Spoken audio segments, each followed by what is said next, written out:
Ladies and gents, welcome back. It's Friday. I'm running late. I'm going to make sure to get this video out before I head off to work. Now, don't forget to check out the live stream tonight at 9:30 Eastern time. I'll be doing a live stream tonight. I do one every week. I won't be doing one next week, so we're going to try to wrap everything up into this one this week. So tune into that, but onto the video.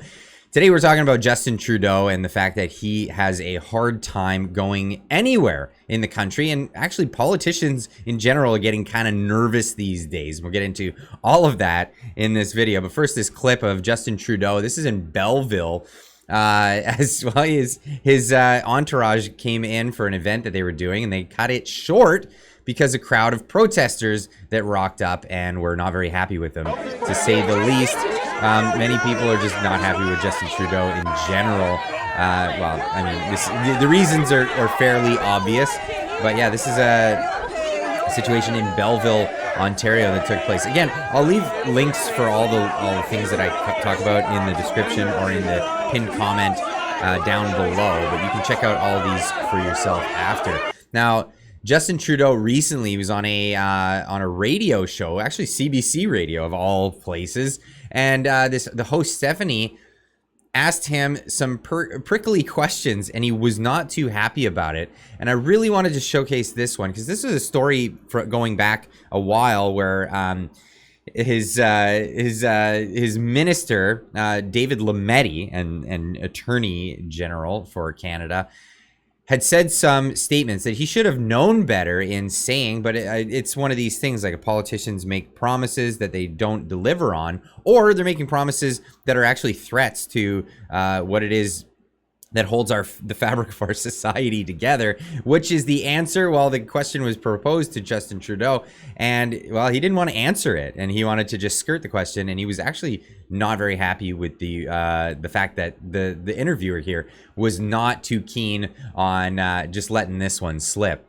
At no time did he ever suggest we were going to be looking into or going after areas of provincial jurisdiction. I think it's really important that people not overreact or spread misinformation on things like this. Well, let's listen to what your minister said. The point about the natural resources transfer agreement, Chief Merkel did it indirectly, Chief Bryan did it directly, and you're on the record for that. I obviously can't pronounce on that right now, but I do commit to looking at that. It won't be uncontroversial is the only thing I would say with a bit of a smile. What do you hear him say there? I'd say he knows that we need to work with Indigenous communities on making sure that we're moving forward on reconciliation. But there is a full understanding that the changing the Constitution has never been in our approach, and to take a context like that or a quote like that and raise it into a level of fear-mongering. But he mentioned, your minister mentioned the natural resources. Stephanie, what you could also do, if you wanted to play a clip, is play the clip of him explaining unequivocally in the very next day that is not his intention at all. The next day. We are not going aware to that. Yes. How about when he right put at out the time? a statement, he said very clearly that this is not something that we are looking at, and we are not going after provincial jurisdiction, but we are very much hoping that provinces like the Prairie provinces actually step up themselves on recognizing the UN Declaration on the Rights of Indigenous People and take reconciliation seriously. This is something that we are absolutely going to be pushing on. So I'm always happy to talk with the premiers about how we're going to move forward in partnership for everyone who lives in Saskatchewan. But sir, he wasn't talking about a UN declaration. He was talking about the Natural Resources Transfer Agreement. That's right. No, he was talking about the UN Declaration. Well, he said the Natural Resources Transfer Agreement in the clip. So this is kind of a rare thing to see, especially on the CBC, where they hold him to account. They say no, they don't just let him give his answer and then leave it at that. He's obviously not being forthcoming with his answer here. But the interviewer here, Stephanie, is holding him to this question and holding his feet to the fire. Obviously, you heard a lot of the the terms that he likes to use, that this is disinformation, these kinds of things. But no, this is absolutely the question here. Yes, he did. Yes, he did, because that's part of the universe of things that impact on Indigenous peoples. But that is not an area area that the federal government is going to take away from the provinces. Well, then why did he say it with a bit of a smile? Why did he say it with a bit of a smile? Because he knew that there was a risk that what would happen, that what happened would actually happen, which is that premiers would jump all over that and try and make it another story about attacks on provincial jurisdiction, when indeed it's actually being serious about working with premiers, with Indigenous leaders on economic reconciliation, the way people want. If he knew that was a risk, why wasn't he crystal clear in the moment? Exactly. And that's the case here. Now, I'll leave that one for you guys to leave a comment in the comment section down below. What do you think was actually meant on that one? But here's a clip that's been circling around, and this is kind of it's a compilation clip of Trudeau going around to different having different meetings around Canada and having massive interruptions everywhere he goes. Now, these aren't new clips. These are clips that have been compiled over periods of time, where he's kicking people out of the meetings. There's protesters. There's people speaking out against him, and he's usually pretty indignant about it, telling people that they're not respecting the crowd or whatever. But this is a clip that's going around. But yeah, don't mistake this one for something new. This is a clip, a compilation clip that's been going around. And that's really, yeah, he doesn't really like it when people interrupt him. That may be the case, but this is a thing that's happening for a lot of politicians, even politicians on the other side of the aisle. So Pierre Poilievre, at his recent event, Kareem Saad, lawyer, political satirist, was in attendance at this event and noted one thing: the fact that they were checking bags. Of course, you would do that at a political rally or event, but they were also checking people's T-shirts, and this is a bit of a point of contention in recent times, and we'll get to why here. But this is the case. Beautiful shirt, love it. Can I just get your daughter to open up the bag? Thank you so much. Can I help you, sir? So, making sure to check people's T-shirts because of, well, situations that have happened recently. Well, what are those situations? Well, situations like this. So this was a guy who posed with Pierre Poilievre at the Calgary Stampede and Danielle Smith, and they both came out and apologized because of these, because of their transgression of posing with a person with a T-shirt with an opinion that differs from their own. And this is the sin that the media came riling out to condemn them for daring to be in the same vicinity of somebody who has something whose T-shirt is maybe satirical and offends some other people. Now, Rex Murphy was spot on, says Karen on Twitter, like Jordan Peterson with pronouns, straight pride are words, and pride was a word used long before rainbows were attached to it. Now, Rex Murphy saying straight pride is a tempest looking for a teapot to rest in. Go ahead, read that article. Good one. Rex Murphy chiming in on that. But yes, the apology tour commenced with the denouncements of the T-shirt. And it almost seems ridiculous at this point. Alberta with a straight pride shirt, posing with politicians for photo ops.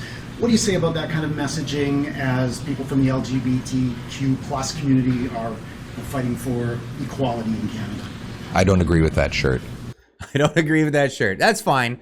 That's fine to say. Danielle Smith came out with a longer, more thought out apology. Well, I guess it's less of an apology, it's just a statement of fact that, and this is the thing that a lot of people are more upset about than anything is, why do this apology tour? Just say it's not a big deal. Why it's not even offensive. Why are you offended? Somebody being proud of who they are shouldn't be offensive to you if you're, you know, espousing the idea that everybody should be able to be proud of themselves for who they are and who they identify as. Premier, one last thing I wanted to ask you about, this photo of you at Stampede with the man in the straight pride shirt. I wonder if you could explain how that happened and how you feel about it now that it happened. Look, I'm a supporter of the LGBTQ plus community, and I'm not going to be a political billboard for anybody's messages. I don't agree with the sentiments expressed on the shirt. I get thousands of pictures that I take, especially during an event like Stampede, and I'll just be more mindful of that and ask my staff to be more mindful of those kind of messages. But now that should be a given in this situation, that, you know, and this is where the media should really just take a back seat on this one. But of course they don't, because they're looking for anything to bury people who are their political opponents. If you don't understand that the media is very biased in what they're doing, maybe stick around, subscribe to the channel. You'll find out a little bit more about this in the coming months and years as we continue to cover a lot of this stuff. But this is the way the media runs. They're very biased. They're not really just reporting on the news. They're reporting on what they want you to see and hear. But this is the case. They're showcasing this pride shirt as the biggest story, even though it's nothing. It's just a person who supports that politician. The politician doesn't need to say that they support everything that their constituents or people that would want to vote for them. Now, this was you know, disappointing for the man in the shirt. He made a public statement saying his piece here. How do you feel about that? They're saying they don't agree with your shirt and they're caving into media's pressure. Wow, to be honest with you, like Danielle Smith, I had very, very, very high hopes for her. Like, you know, she had passed the Alberta Sovereignty Act, which is, you know, put the Alberta First Act, which I'm very proud of. I come from BC, but Alberta is now my home, right? And, you know, I'm pretty sad that she caved within 24 hours of taking a picture with me, and she could deny this picture all that she wants. She read my shirt. There was not an entourage of people there. There was me, my girlfriend, and like 2 other people standing there when she took the picture with me. So, you know, I'm a little disappointed in her. As for Pierre, I had high hopes for this guy. I thought he was truly great. I thought he was going to bring Canada back again. I thought he was our Donald Trump of Canada, but it turns out, you know what? He's just another leftist wearing a right side suit. So as far as Pierre goes, man, he lost my vote. Danielle, she lost my vote too. So, you know, it's time for reform. It's time to change our governments, and it's time for the people to stand up and unite. Okay, so in this case, does a politician have to agree with everything that you have to win your vote? I don't know. This is up to everybody out there. But I want to say this first and foremost. I don't endorse politicians.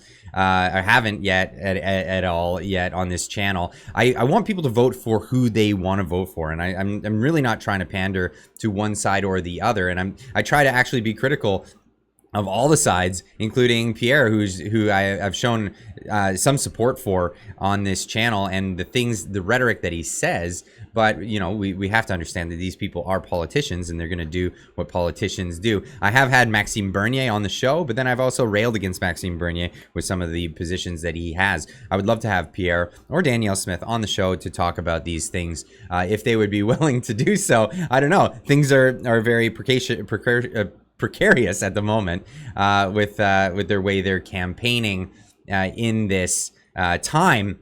But they are still bringing a good message. Now, this is Pierre Poilievre at his rally, giving a decent message to what's going on in Canada. Carbon tax, the utility bills on a home would be a lot more affordable, but not necessarily the home itself. So why is it that the Americans, where they have 8 times the population, on a smaller landmass, pay less for real estate than we do here in Canada? Why is it? Because they can actually get things built south of the border, right? Yeah, so there's all kinds of issues in Canada, and he's bringing them to the attention of the public. Now, he was Rob Primo. He's been on the channel here before. He met with Pierre Poilievre, and he had a question to ask him, and well, this is how it went. Question for you. Last time I was here, Mark Friesian asked you about the United Nations Sustainable Development Goals.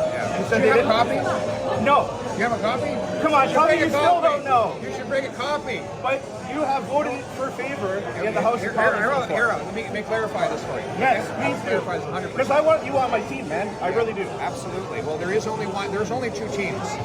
It's either going to be Trudeau or me as Prime Minister. Right. It's either, because then you've got Trudeau and Bernier who are part of the World Economic Forum. Okay. Or you've got me who works for Canada. That's what I want to hear. I don't want to work for the WEF like Bernier. Right. We don't need someone like Bernier who wants a free trade deal with China, who's in favor of legalizing hard drugs.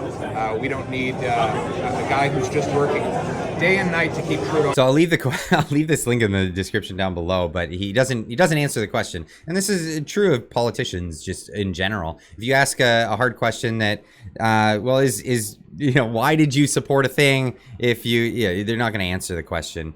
That's the whole thing. What I found interesting was he went after Rob Primo as if he was a PPC supporter, as if he was a hardened Maxime Bernier supporter. I don't know him to be that, but this is the assumption that I think Pierre Poilievre made. So he went on the attack on the PPC side of things immediately. So a little bit disappointing in the answer, but hey, it's a political rally, and these are these sideline questions that get put these ways. So I'll leave a link. You can check out the whole video in its entirety and then draw your own conclusions from there. But here's more politicians doing their things, and especially with the rhetoric that's happening. I just wanted to point this one out. Canada's plan to bring down inflation is working, says Chrystia Freeland in a recent post on Twitter, showing that Canada's inflation is down to 2.8%. I pointed out that while the cost of food purchased from grocery store increased to 9.1% annually in June, meat up 6.9%, bakery products up 12.9%, dairy products 7.4%, fresh fruit 10.4%.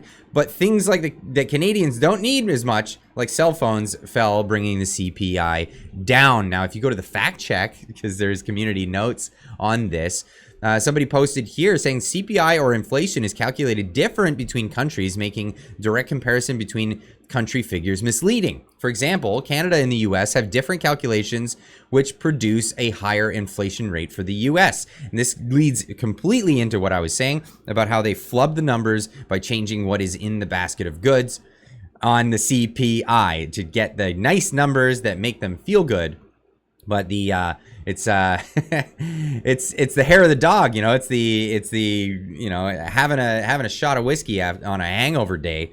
It may prolong things. It may kick the can down the road a little bit, but that hangover is coming, and that is definitely coming for our economy in this case. But hey, let me know what you think. I wanted to. This is kind of a smorgasbord video, a bunch of ideas all out in one. But politicians are on the run. They're actually scared of their constituencies. Justin Trudeau for obviously good reasons. He's scared of the people of Canada.